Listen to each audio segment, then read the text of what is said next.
สบายดีเนาะสบายดีตอนแรงเนาะวันนี้ก็ลุงมืดยอดเข่าเลยเนาะคาดแล้วเลยเนาะพี่น้องเนาะเลยกำลังยอดเลยพี่น้องก็ลองเบิ่งมันสิเป็นได้มันสิลงบ่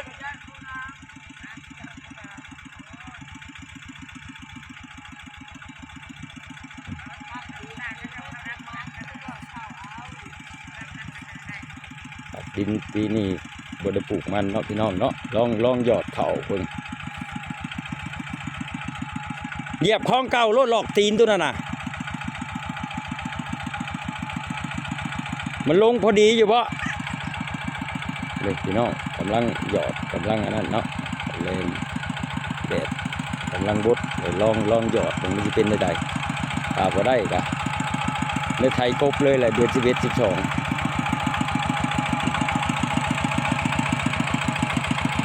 เปิดเบิ่งเข้าหน่อยเด้อเมื่อทีนี้แต่นั่นได้เตรียมหยอดมันจะไปตาบ่อยลองเห็ดลองเบิ่ง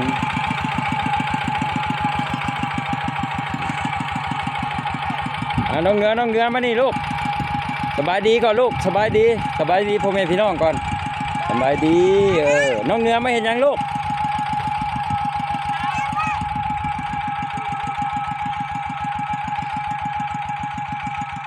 มันลงอยู่บ่ยังไว้อยู่บ่แก้วไว้พอลงอีกตักไว้ลายมันห่างมันนั่นได้เข่าหยอดผมคือเข่าดำนะมีมีดอยู่บ่ก็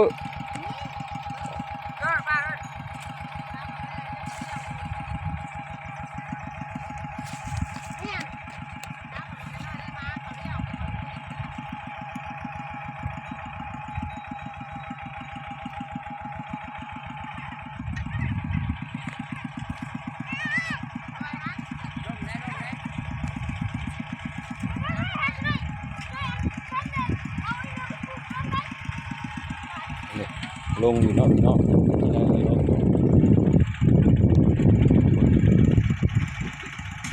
เอาเหยียบข้องเก้าโลด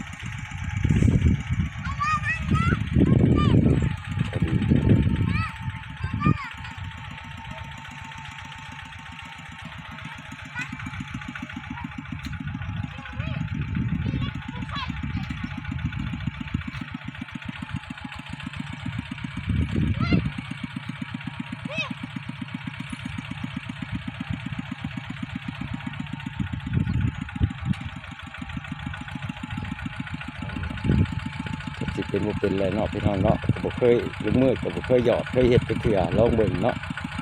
ยินแต่ผลเว้าบ่ได้ปลูกมันเลยลองหยอดเข่าเบิ่งพี่น้องบอนเข่าตกใส่นะแน่มันมีขี้ดินข้างแล้วมันบ่ลงมันข้างนะฮะ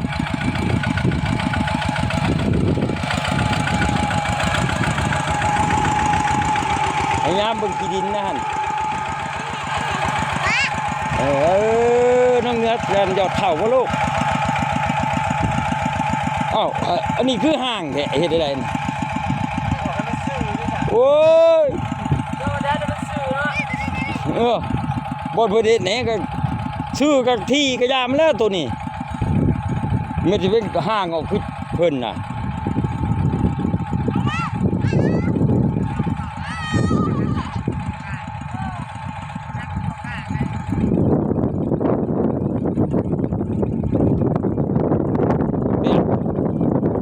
บดเพิ่นน่ะ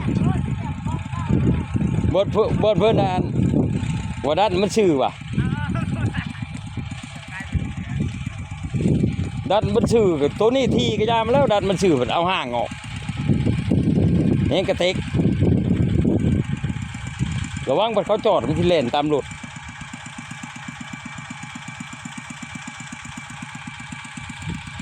ไปกล้วยกับลังเขียวพี่น้องเลยฝนตกหากับฝนตก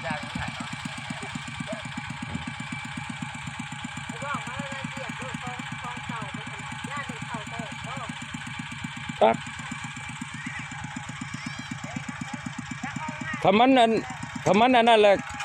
เอาไม้นิบใส่อันบนท่อกูนิบใส่น่ะมันที่ตกออกมานอกเลย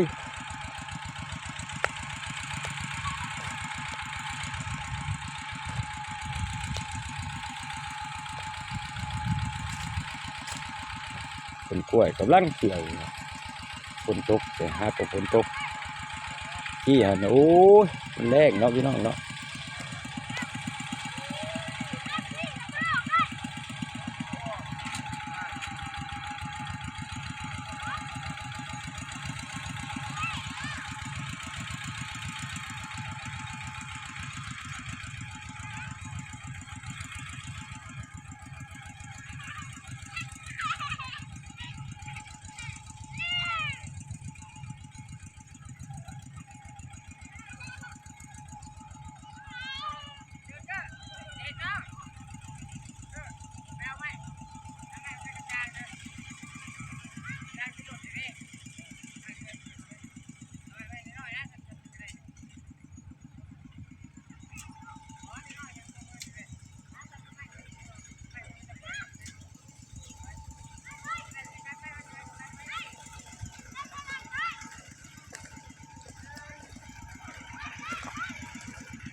ลองเบรกมึงรู้แล้วเอาไม้นิดออก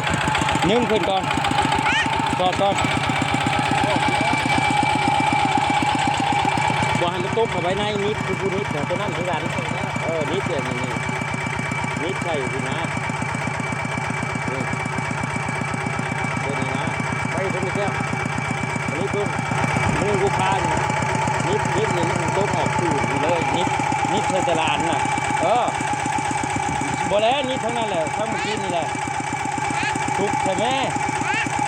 ทุกนี่ทั้งนั้นมันตกออกมันตกเสล็กเลยแต่ละอันน่ะเห็นมึงดูเลย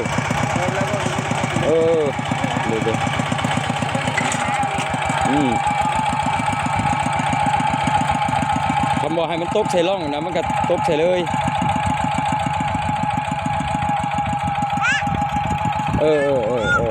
สบายดี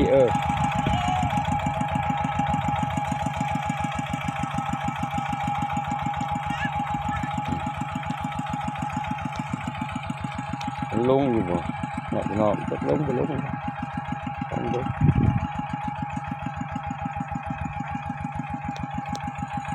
เดี๋ยวก็ลองดูแล้วเคยเห็ดก็ยอดก็เกลือเนาะพี่น้องเนาะลองมึงกินนี่ผักดินแล้วลองมึงก็ได้เฟืองมันไถครบปลูกมันเลยเดือน11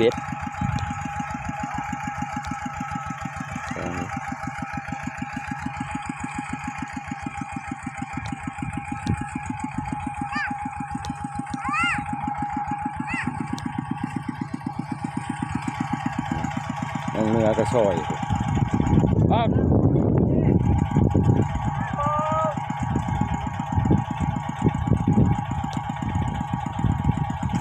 สำหรับคลิปนี้ก็ขอจบตรงนี้กันเนาะพี่น้องฝากกดไลค์กดแชร์เด้อสบายดี